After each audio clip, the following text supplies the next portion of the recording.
ಬೆಳಗ್ಗೆ ನಾವೊಂದು ಮಂತ್ರ ಹೇಳ್ತೀವಿ, ಎಲ್ಲರಿಗೂ ಗೊತ್ತಿರೋದೆ. ಅದು ಪ್ರತಿದಿನ ಹೇಳಿದ್ರೆ ನಮ್ಮ ದೇಹಕ್ಕೆ, ಜೀವಕ್ಕೆ, ಬದುಕಿಗೆ ಆಧಾರವಾದ ಮಂತ್ರ ಇದು.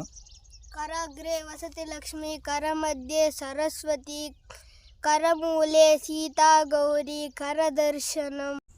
ಈ ಮಂತ್ರದಲ್ಲಿ 3 ಉದ್ದೇಶ ಇದೆ ಮತ್ತು 4ನೇದು ಪ್ರತಿದಿನ ನಮ್ಮ ಜೀವನಕ್ಕೆ ಯೂಸ್ ಆಗೋಂಥ ಒಂದು ಅಕ್ಯುಪ್ರೆಷರ್ ಅಡಗಿದೆ. ಈ ಮಂತ್ರದಲ್ಲಿ ಏನಪ್ಪ, ನಾವು ಶ್ರೀಮಂತರ ಆಗಬೇಕಂತಂದ್ರೆ ಲಕ್ಷ್ಮಿ ಬೇಕು, ಸರಸ್ವತಿ ಬೇಕು,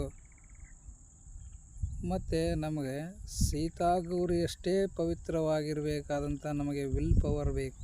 ಅವರು ತಮ್ಮ ದೇಹದ ಎಷ್ಟೇ ನೋವುಗಳು ಬಂದ್ರೆ ಸಹಿಸ್ಕೊಂಡು ದೇಹನ ತ್ಯಾಗ ಬಲಿದಾನ ಮಾಡೋಂಥ ಸಂದರ್ಭ ಬಂದರೂ ಸಹ ಅವರು ಪವಿತ್ರತೆಯನ್ನು ಕಾಪಾಡ್ಕೊಂಡ್ರು. ಅಂಥ ಒಂದು ತ್ಯಾಗಜೀವಿ ಇದ್ರು. ಅಷ್ಟು ಒಂದು ವಿಲ್ ಪವರ್ ಅವ್ರಿಗಿತ್ತು. ಅದನ್ನು ನಾವು ಕಾಪಾಡ್ಕೋಬೇಕಂತಲೇ ಇದರಲ್ಲಿದೆ.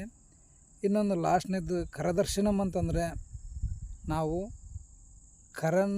ಕೈಗಳನ್ನು 2 ಕೈಗಳನ್ನು ಉಜ್ಜಿ ಮುಖಕ್ಕೆ ಕಣ್ಣಿಗೆ ಸ್ಪರ್ಶ ಮಾಡೋದ್ರಿಂದ ನಮ್ಮ ದೇಹದ ಅಗ್ನಿ ಹೆಚ್ಚಾಗಿ ಪಂಚೇಂದ್ರಿಯಗಳು ಜಾಗೃತ ಆಗ್ತವೆ.